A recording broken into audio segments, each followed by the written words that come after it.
안녕하세요. 미국 주식의 럭키 여행입니다. 정말 역사적인 순간입니다. 믿겨지지가 않습니다. 트럼프의 단 한마디로 미국 지수가 하루아침에 10%나 폭등했습니다. 트럼프 한마디로 경기 침체 우려가 사라져버렸습니다. 진짜 이상한 시장입니다. 공포지수 역시 한 자릿수에서 17까지 올라왔습니다. 심지어 이렇게 10% 이상 지수가 급등한 것은 닷컴 버블 이후 처음 있는 일입니다. 과거 사례를 한번 보겠습니다. 2000년 4월 14일 고점 대비 마이너스 35% 하락 후 14% 상승, 2000년 10월 13일 전 고점 대비 마이너스 28% 하락 8.6% 상승, 2001년 1월 3일 전 고점 대비 마이너스 31% 하락 20.5% 상승. 물론 과거 사례가 지금과 똑같이 반복된다는 보장은 없지만 닷컴 버블 당시에도 단기 급락 이후에는 반등하게 된다면 장대 양봉이 자주 나타났습니다. 솔직히 말씀드리겠습니다.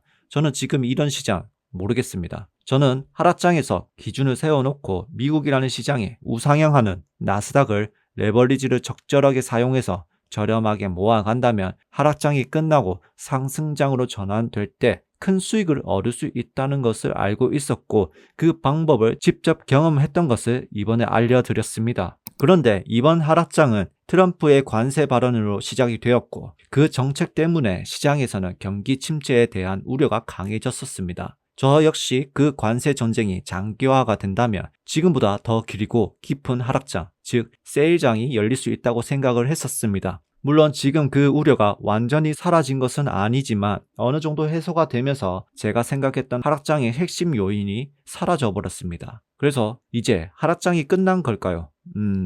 애매합니다. 현재 90일 관세 유예, 미중 관세 전쟁은 아직 끝나지 않았기 때문입니다. 지금처럼 단기적인 흐름은 정말 아무도 예측할 수 없습니다. 시장 전체가 트럼프의 말 한마디로 시장이 오락가락하니까요. 미국 증시 기준으로 트럼프는 신 같은 존재입니다. 그냥 말 한마디면 시장이 움직입니다. 트럼프의 말 한마디면 됩니다. 정상적인 시장은 아닌 거죠. 그리고 만약 지금까지 저와 함께 나스닥을 마이너스 10% 하락부터 QAD를 모으셨다면 거의 본전 구간, 그리고 나스닥이 마이너스 20% 하락 구간부터 TQQQ, QAD를 모으셨다면 지금 수익 구간이 났을 겁니다. 자, 그러면 여기서 고민이 생기죠. 지금 팔고 다시 하락을 기다릴까? 아니면 지금 더 사야 할까? 정말 어려운 순간입니다. 특히 매도는 사람마다 기준이 다 다르기 때문입니다. 더더욱 어렵습니다. 괜히 매도가 예술이라는 말이 나오는 것이 아닙니다. 이런 주제는 제가 다음에 영상으로 한번 따로 다루도록 하겠습니다. 그래서 현금 흐름이 충분하고 현금 비중이 높다면 지금 구간에서는 사실 이 10% 장대 양봉이라는 것은 또 무시할 만한 수준이 아니기 때문에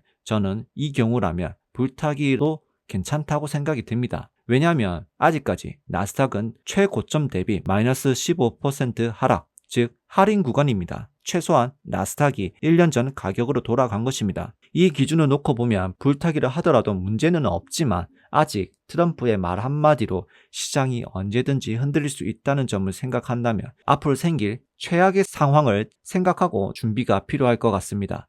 예를 들어 제가 기본적으로 QAD, TQQ 매수 기준은 나스닥 고점 대비 마이너스 10%부터 QAD를 매수를 하고 마이너스 20%부터 TQQ 분할 매수를 하고 있었습니다. 추가적으로 마이너스 5%나 혹은 마이너스 10% 떨어질 때마다 매수 기준을 가지고 있습니다. 그리고 선택 기준이라는 것이 있는데 전 고점 대비 마이너스 8에서 10% 추가 하락 시 매수 기준을 알려드렸는데 이 선택 기준은 완만한 하락이든 급락장이든 중간에 한 번쯤은 반등이 오기 때문에 그 경우를 대비해서 기준을 세운 것입니다. 물론 이 선택 기준은 현금 흐름이 반드시 있어야 한다는 조건이 있습니다. 그리고 제 개인적으로 의견으로는 단기적으로는 트럼프가 또다시 시장을 흔드는 발언을 하지 않을 것 같습니다. 왜냐하면 트럼프 입장을 놓고 봤을 때 중간 선거를 위해서라도 어느 정도 민심을 돌려놔야 하고 무언가 실적을 보여줘야 하기 때문에 무식하게 악재를 만들기보다는 강약 조절을 하지 않을까 합니다. 시장이 다시 좋아지거나 민심이 조금 돌아왔을 때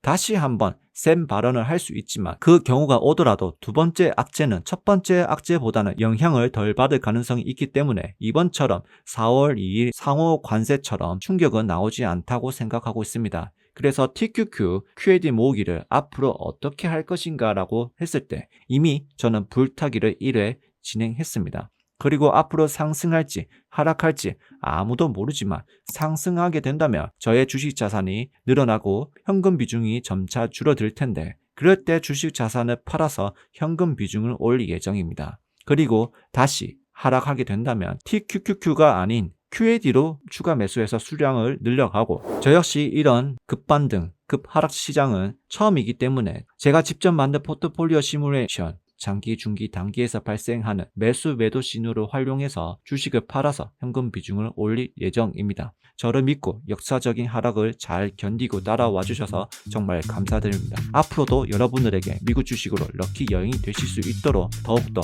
노력하겠습니다. 이번 영상도 시청해 주셔서 감사합니다.